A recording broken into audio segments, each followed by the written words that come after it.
This is Austin Matthews, and for some, he is recognized as one of the very best players across the entire NHL. We're talking about a top 5 talent. But for others, his skill is discounted because for years, he has been unable to take the Toronto Maple Leafs on a playoff run that extends past the second round. Throughout Matthews' entire career, he has had Mitch Marner as his running mate in Toronto.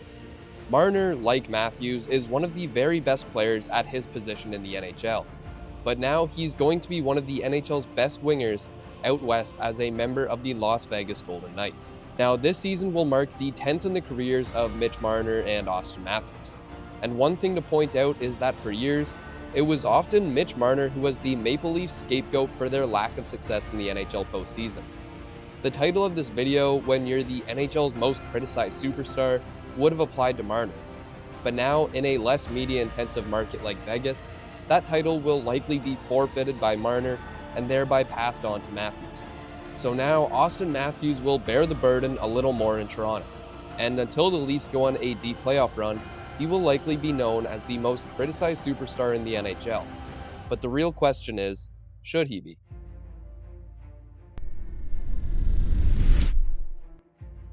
Back in 2016, the Maple Leafs were able to select Matthews first overall after finishing dead last in the NHL with 69 points. Little side note, the Oilers were actually second last with 70 points, meaning we were just one win or one loss away from a trio of McDavid, Draisaitl, and Matthews out in Edmonton. After being drafted by the Leafs, Matthews showed he was ready to dominate the NHL as a rookie, getting 40 goals, including his ridiculous 4-goal game against the Senators in the first game of his career. Right away, people knew that his offensive game was special and really unlike anyone else in the NHL. To show how special Matthews has been since that rookie year, I tallied up the stats for every player who has suited up in the NHL between the years of 2016 up until last year. Now, Matthews is known as a goal scorer, and rightfully so. Since the 2016-17 season, these are the players with the highest goal per game rate in the NHL. Matthews sits at the top of the list, as you can see, with a .64 goals per game ratio in that time span. He is also the only player with 400 goals across the past 9 seasons. Now, I don't think it's controversial at all to say he is one of the best players in the regular season across the NHL. With points, we see a similar story. Now, Matthews isn't at the top, but he is in the upper echelon of the league. But people don't care about his regular season performance, it's all about the playoffs. Fans around the league group Austin Matthews and the Maple Leafs into the same category as playoff chokers. Now, there's no debate that the Leafs have been disappointing in the playoffs during the Matthews era. They've made the second round just twice, losing both series to the Florida Panthers. Now, Matthews' playoff points per game dips in the postseason from his regular season clip of 1.16. In the postseason, he drops to about 0.87 points per game. Now, the average goals per game when we look at all 9 seasons Matthews has played in the NHL comes out to 2.98 goals per game for each team in the regular season. Now, if we look at just the Maple Leafs over that span, the number jumps all the way up to 3.4 goals per game. This would mean that Austin Matthews contributed to about 34% of the Maple Leafs goals over the past 9 seasons. Another side note, maybe we do live in a simulation because I'm seeing the number 34 all over the place in my research for this video. But anyways, if we take this ratio and apply it to the playoffs, we get an interesting result. Now, scoring tends to dry up come the playoffs. This is a trend we have seen with the Toronto Maple Leafs. In fact, their goals per game rate drops from 3.4 down to 2.66 in the playoffs. Matthews' point per game, as we discussed, drops to 0.87, and if we take his contribution to goals in the playoffs, his percentage virtually stays the same at 33%. From the way people talk about him, that should come as quite a shock. Now, I'm not here to say Matthews isn't lackluster for his own standards in the playoffs. He is a superstar, and they are expected to elevate in the postseason. But I feel it's worth mentioning these stats. The Leafs as a team have a reputation as being chokers, and unfortunately for himself, Matthews gets roped into that reputation. But one thing is for certain, Matthews has shown that he can single-handedly take games over. It needs to be more consistent under the bright lights, but the ability is something nobody should be questioning. The first thing you think of is the shot, and with Matthews, it's all about having a lightning-quick and deceptive release. Now, in clips like this, you can see how Matthews simply loads up and rips a puck past a goaltender. Look at this clip. You can see Matthews cut through the middle as he anticipates Marner picking up the puck along the half wall. It's just as Mitch Marner gains possession that Matthews moves into open ice rather than cutting straight to the net. Now Matthews knows his best chance to score is by getting a quick release off before the goaltender is set. You can see that he is not skating parallel to Marner, and therefore he has to adjust his feet so he can open up his hips to load up on his shot. From there you can see the power he generates by leaning onto his left foot and creating pressure to flex the stick.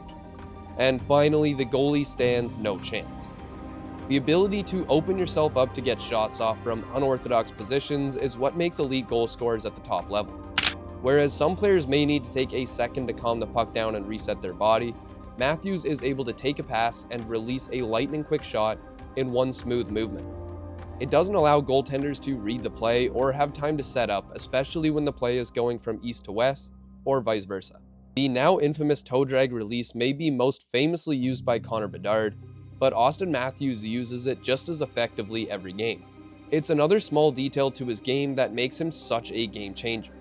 On these releases, you can see how Matthews has a slight angle change on the defender to get around the poke check.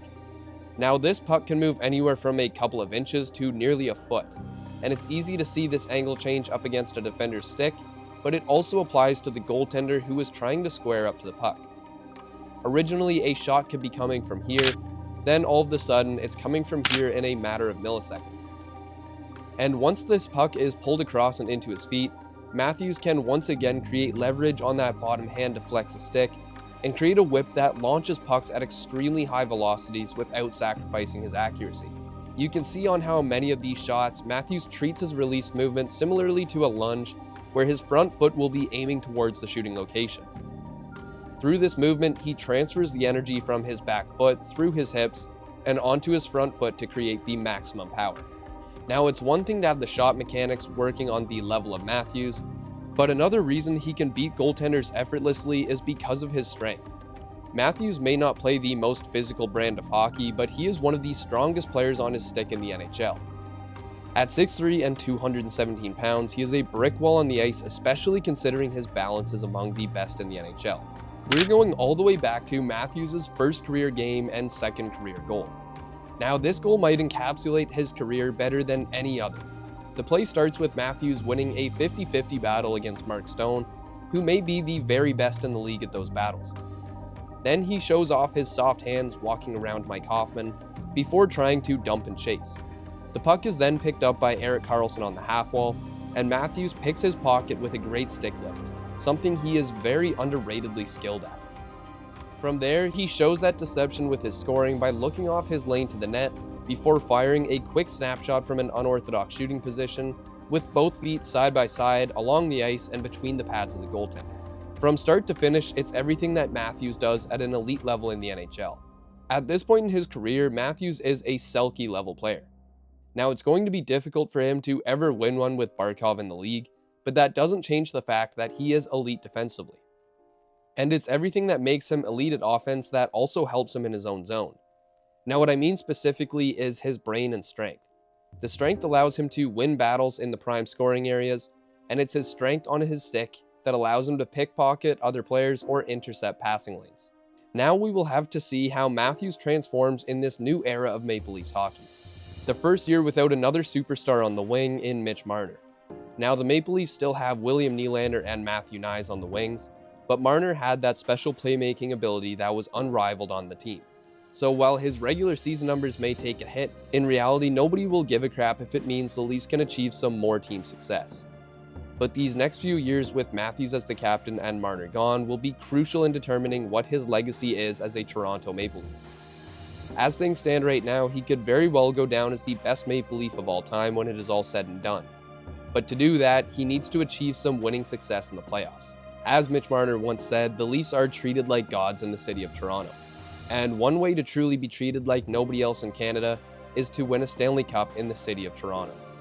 If Matthews can lead his team to one of the elusive trophies, all of the discussion and criticism around his name will be forgotten about. So what will Auston Matthews' story be? Will he be another uberly talented player to never win, or will he be able to do something that hasn't been done in the city of Toronto since '67? He's arguably the most criticized superstar in the NHL, but does he deserve to be?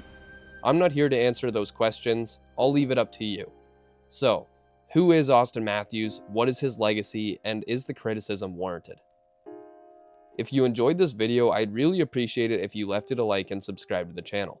Also be sure to leave a comment down below, and as always, I'll see you in the next one.